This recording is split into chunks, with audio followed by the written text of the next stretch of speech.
Toshkent tumani axborot kutubxona markazi Yulduzli tunlar kitobini tavsiya etamiz.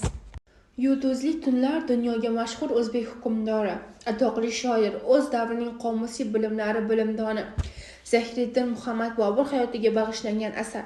Asarda shoir va shoh Bobur hayotini tasvirlash muhim o'rin tutadi. Yulduzli tunlar keng qamrovli asardir. Unda Boburning shaxsiy xislatlari, oilaviy hayoti, onasi Qutlug' Nigor xonimga chin farzandlik tuyg'usi, opasi Xonzoda begimga inilik, farzandlardan Humoyun va Gulbadanga otalik mehri, birinchi umr yo'ldoshi Oysha begim bilan o'tkazgan ko'ngilsiz damlar dramasi, Mohim bilan g'aroyib tanishuv bo'lgan Ibrohim Lodinning onasi Malika Bayda. U Boburni zaharlashga erishgandan so'ng ikki raqib ro'para keladi. Shunda Malika Bayda shohdan o'lim kutadi. Bu bilan shoh ustidan ma'naviy tantanaga erishmoq, onani o'limga hukm etgan shohni el oldida sharmanda qilmoq istaydi.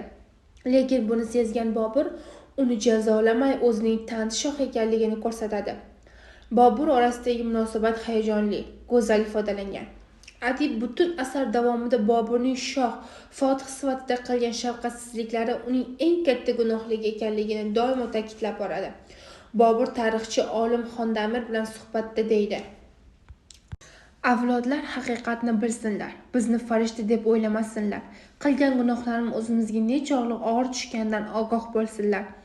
Toju taxt bevafoligini ko'pdan beri sezib yuribman. Menga vafo qilsa, faqat yozgan asarlarim vafo qilmog'i mumkin. Vatanimga o'zim qaytolmasam ham asarlarim qaytmog'i mumkin. Endigi orzuim men tug'ilgan yurtimga qilolmagan farzandlik xizmatini asarlarim qilsa. Aziz kitobsevar do'stlar, kutubxonamizga tashrif buyurib, ushbu kitobdan samarali foydalanishingizni so'rab qolamiz.